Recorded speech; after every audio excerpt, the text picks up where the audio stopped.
Good morning, students. Now, I already happened to tell you in the previous session that the first chapter, nutrition, is almost completed. But I just want to take this one session as a part of recap, and I already informed you people. And most of you, I am expecting you to be having the textbook. Already I happen to tell you the textbook is quite important for you people. And since I was going with the explanation all these sessions, I was not sure whether you people are having the textbook or not. If it would have been the regular classes, our traditional classes where the teacher and you students would have been in front of me, it would have been a little different, where I would know what I happen to cover, what concepts are covered and what concepts are not covered, which you had not followed, and where I need to insist upon that. But even now it's not less. Let's just try to improve our session in such a way that you either repeat the video sessions what I happen to take wherever I explained any concept, and anything if I happen to miss, just see to it. I will also check, and because I was just going with the topic and topic related activities and the concept oriented explanation all through these video sessions. So, and in this session of recap, I just want you people to copy down all the facts, and I would be giving you time. This notes has to be coming into your notebooks, and what all I had been drawing and writing all these classes, that also I want that to be recorded, and I'm very particular about such a thing. I would make out some method in order to check all your notes. So today in this session of recap, I would be giving you certain information. In this chapter, we happen to discuss about the names of few scientists, but we could not discuss the names of other scientists who had given other terms. So that information I had already written on the board. I want you people to be noting down all that information, and at the same time, as of my knowledge, I happen to not explain two topics in your textbook in this chapter, so which I would be going forward. So right now I would be just giving you 3 minutes time for you to copy down the information about the different scientists. I would be reading it out, I would be showing it to you. Hope it is clear on the board. Please try to copy down all this information, and you are very much having that in your textbook, and that information in the textbook, when you are coming across as you are reading the textbook, you would be underlining these sentences too. So right now, just to start with, so I happen to tell you this nutrition, which is of two types, autotrophic nutrition and heterotrophic nutrition. As a part of autotrophic nutrition, I explained to you the plants as an example, and for which the photosynthesis undergone by the plants is the best example for explaining autotrophic nutrition. So for which I told you, and photosynthesis, what is a process and what is light reaction, what is dark reaction, what is a site of photosynthesis, all that had been already explained to you. Now photosynthesis related equation also I happen to give you, so please copy down. 6CO2 plus 6H2O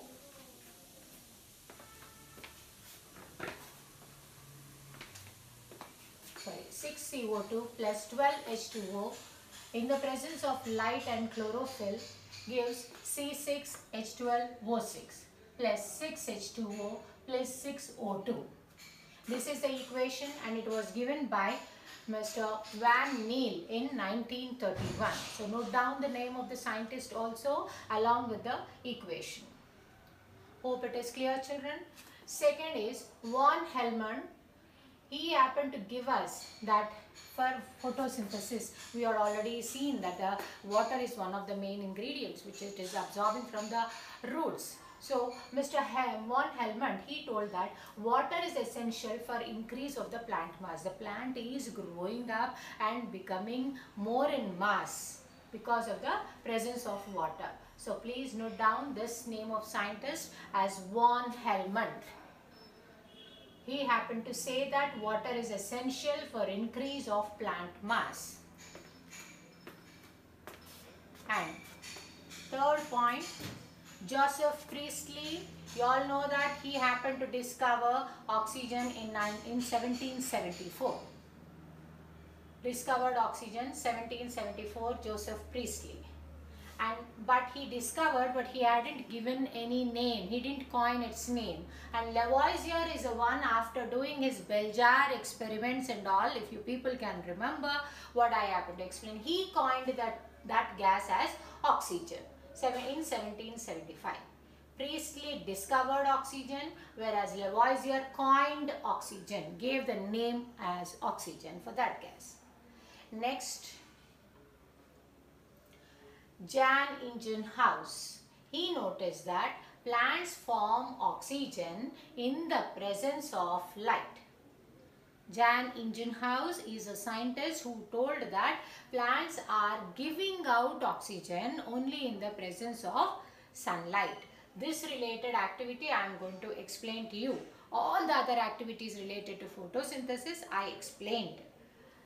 And after this, the next scientists are Pelletier and Caventou. Pelletier and Caventou are the two scientists who named that one green colored substance is present which is responsible for photosynthesis, and they named it as chlorophyll. So the name chlorophyll was given by two scientists, Pelletier and Caventou. This information is quite important. Students would be neglecting that, but that would be covered under objective type. I would like you people to have all that information about all the scientists at a place in your notebook. Coming to the next scientist, Julius von Sachs. Julius von Sachs. What did he say? He observed that chlorophyll is found in the cell organelles called chloroplast. Julius von Sachs, he happened to say that the green colored substance called chlorophyll is found in the cell organelle called chloroplast. He happened to discover that. And last, if you people can see this, or you want me to write, which I had already given, ATP and NADP, the full forms of ATP and NADP. ATP is adenosine triphosphate, and NADP is nicotinamide adenosine dinucleotide phosphate. ATP and NADP. ATP is adenosine triphosphate and NADP is nicotinamide adenosine dinucleotide phosphate. And these two, or if you people can remember, they are the energy currency, which are the end products of light reaction in photosynthesis and the starting products of the dark reaction. So all of you please be noting down all these points. If it is not clear, just do stop the video and note down. Try to zoom that and please be noting down all this information. Yes, so after this, I just want to tell you all one activity I happen to not explain to you people, that let me just give away. One activity related to photosynthesis I did not explain as of my knowledge goes, so let me just explain to you that in this last session of nutrition. So in photosynthesis, I happen to explain to you 5 to 6 activities, children, related to water is needed for photosynthesis, and carbon dioxide is needed for photosynthesis, sunlight is needed for photosynthesis, chlorophyll is needed for photosynthesis, and starch is synthesized as a result of photosynthesis, and so on. But at the same time, we had already told you people that the end product, as the glucose or the starch is synthesized, along with it, oxygen is also given out by the plants. This we had been talking, but related to this oxygen liberation, I did not explain to you the activity. I am sorry for that, and I just want you people to be. And so this activity, for which the diagram I had already drawn on the board, it is talking about the aim is to prove that oxygen is aim. All of you should remember the headings of the activities once again. I don't want to remind you people about that. So aim is oxygen is liberated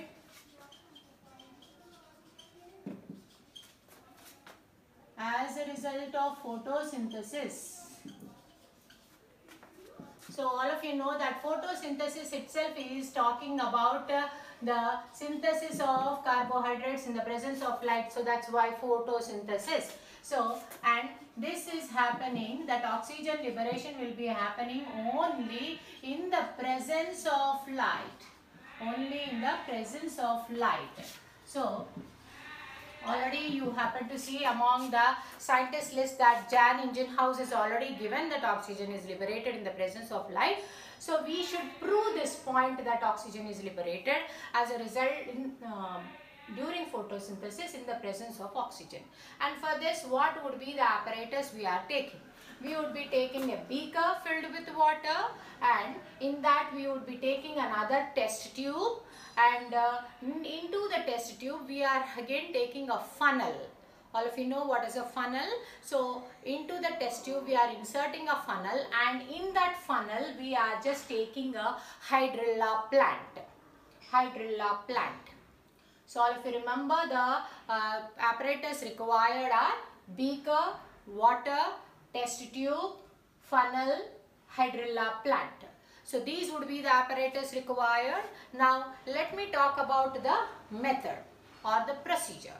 So now what would be the procedure? I would explain to you. You are going to take a beaker filled with water.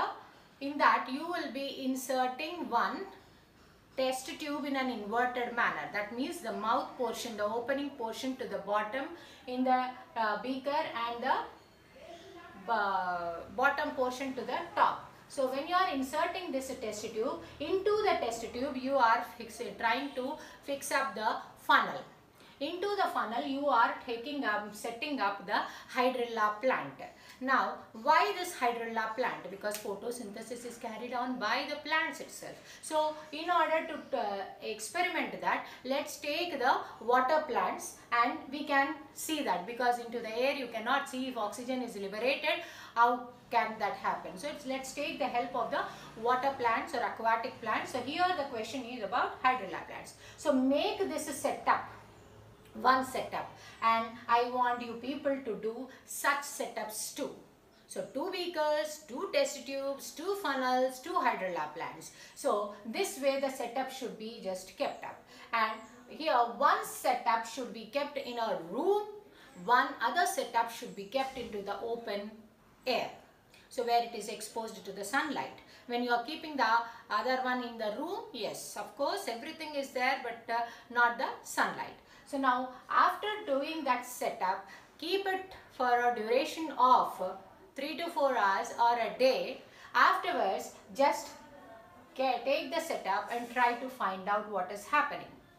In the setup which is placed in the light, the hydrilla plant present in this funnel portion is undergoing photosynthesis, no doubt, in the presence of sunlight, and it is giving out oxygen. It is giving out oxygen, which you can see in the form of bubbles. It would be getting into the test tube. So now into the test tube, till this level the water is there. So until the water is there, you are able to see the bubbles, which itself indicate that it is oxygen. And the rest of this you can, that it is where the water is not there, the oxygen is being filled up. And how do you prove that it is oxygen? So just try to take a glowing stick or incense stick. It would be burning with a high flame. That itself indicates presence of oxygen. So this experiment, so what are you observing? You observe that the hydrilla plant, the setup which is kept in the sunlight, in that the hydrilla plant is giving out a gas which is shown in the form of bubbles in the water in the test tube. And what do you conclude? Conclusion is that the bubbles are nothing but a gas which is called oxygen. So by this you are concluding that yes, oxygen is evolved as a result of photosynthesis, and this we are done with as a part of experiment with hydrilla plant, which is undergoing photosynthesis in the presence of sunlight and releasing oxygen gas. So this is another activity which we happen to leave it, and it's quite an important activity, but quite an interesting activity too. I hope you had covered that into your previous 8th class biology or 7th class biology, I believe. Right now, since you understood the process of photosynthesis, you can very well understand this. Now, this is about the activity called oxygen being liberated during photosynthesis in the presence of sunlight. So, everybody should be understanding this activity. And later on, another thing I just happened to not explain because I didn't have the textbook in front of me. At that time, I was just going topic wise. So one little thing what I happened to be planning to tell you before autotrophic nutrition, but as part of the activities, I just missed out, and that is the transverse section of the leaf. So you have a diagram with which is showing the cells, arrangement of the cells in the tissue.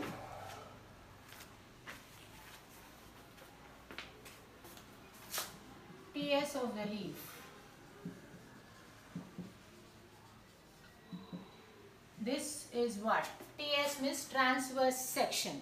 So that means section means we would be just dissecting the leaf or the root or the stem, and you had already in your 9th class plant tissues and animal tissues you happen to learn about how the arrangement of the cells are there in each type of tissue. So this is how, since we are talking about autotrophic nutrition, photosynthesis which takes place in chloroplast and which takes place in the which part of the plant leaves. So that is the reason we have to be highlighting our explanation, our concept of the leaf, which is quite important for this topic of photosynthesis. So this TS of the leaf had not been covered for you in this, and it is given on the page number 9 of your textbook, and I just want everybody to be drawing this diagram in your notebook.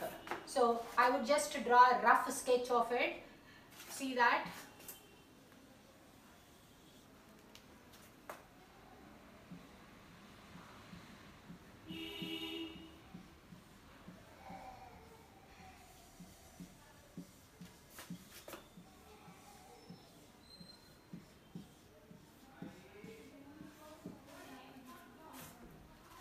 So this is, you already happen to learn about the cuticle.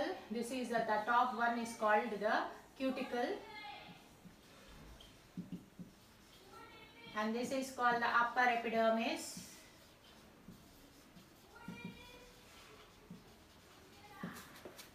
I don't want to confuse you people, so hope you understood this activity.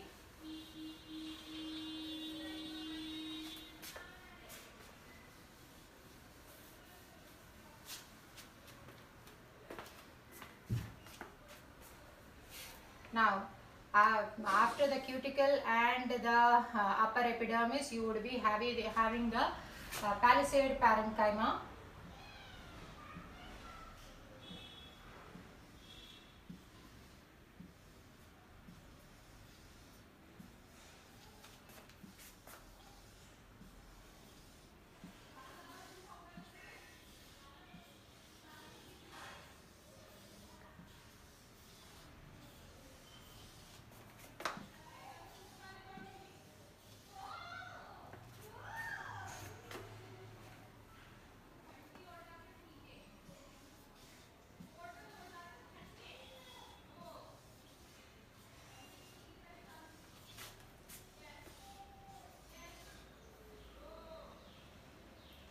you would be having our vascular tissues. So we want to just show you our vascular tissues, or the tissues of conduction or transport tissues, which are responsible for transporting the water and minerals from the roots to other parts, as well as the food materials from which are synthesized from by the leaves, that should be passed on to all the body parts. So all that would be arranged into the vascular tissues. They are responsible. So these would be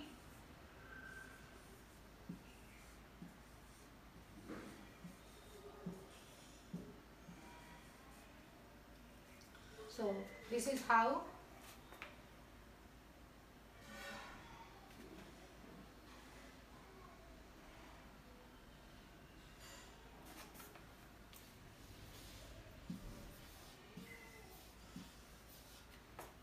into this palisade parenchyma also.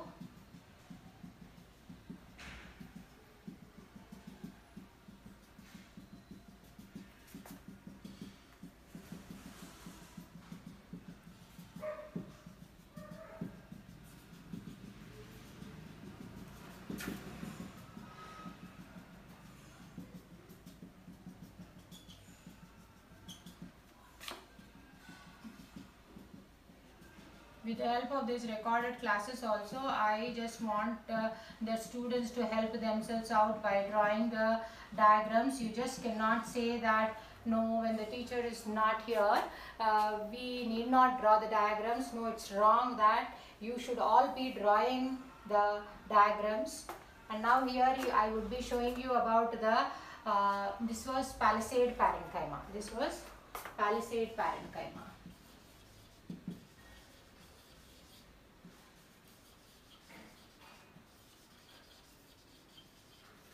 And this is the vascular tissues, which are responsible for transporting the water and minerals and food material, which will be the xylem and the phloem. Xylem and phloem. Okay, and after this you would be having another set of cells, which with a lot of intercellular spaces, which I can just tell it as spongy parenchyma.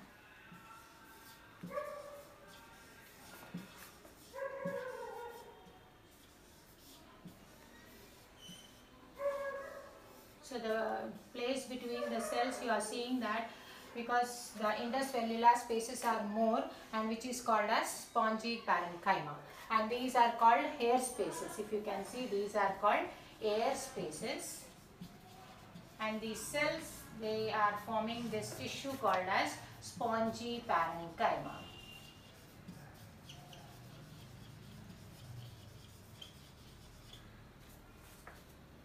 And later you would be having the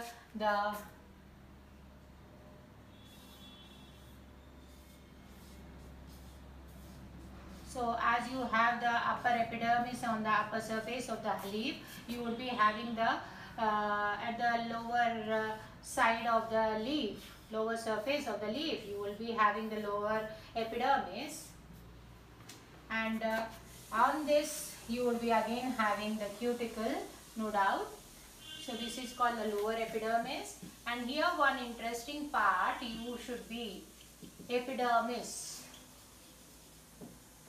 which is the tissue of protection, if you people can recall. And within this lower epidermis, you are having at some junctions called, you would be having guard cells on either side, and you would be having this opening, and this opening is called stomata, which are present on the lower surface of the leaf, called stomata. These are the pores through which the exchange of gases also taking place, and even during transpiration the excess water is given out. So these stomata are the openings, and here this stomata, this opening is on either side of this opening you are having some specially designed cells called God cells. So here at this junction in the lower epidermis you would be having the God cells, and this is again called stomata. So these cells are called God cells. Okay, so this is how the transverse section of the leaf. And why are we dealing with only transverse section of the leaf? Because as part of our autotrophic nutrition, we know that the leaf is quite an important part in the plant. Leaves are called the kitchen of the plants, because it is a site where the photosynthesis is taking place, and within that, how are the leaves arranged? How are the tissues arranged in the leaves? So in order to that, we are doing the transverse section. Means transversely we are cutting it in a uniform manner and trying to take it on a slide with some drop of glycerin and observe under the microscope. You will be seeing the somewhat, this is a rough sketch I am just had drawn on the board. You people should be drawing a clear diagram from the textbook into your notes. And so this is how, and within the parenchyma cells and all, our chloroplasts are there, and within the chloroplast, the chlorophyll present is responsible for absorbing the light and allowing the photosynthesis process to be carried on. So this is what is that I happen to miss out. And at the same time, other than autotrophic nutrition, yeah, heterotrophic nutrition also I happen to explain to you children. And heterotrophic nutrition in animals, I told you about the single cellular animals like amoeba and paramecium, how they are engulfing the food dependent on other source by undergoing heterotrophic nutrition. Other than that, I happen to explain to you about the parasitic nutrition undergone by the dodder or Cuscuta reflexa plant with the help of their haustoria, how they are sucking up the nutrients from the xylem and phloem of the host plant.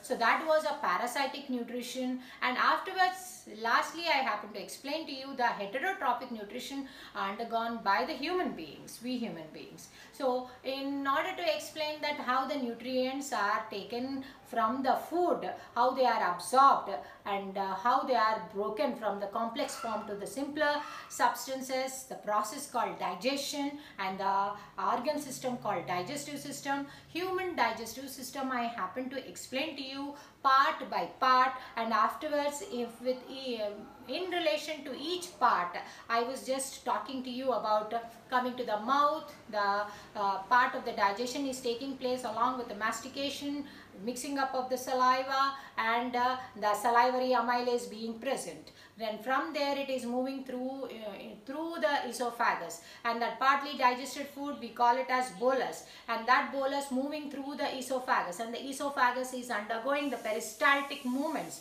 and that peristalsis plus the mucus present in it is helping the bolus to carry on to the stomach.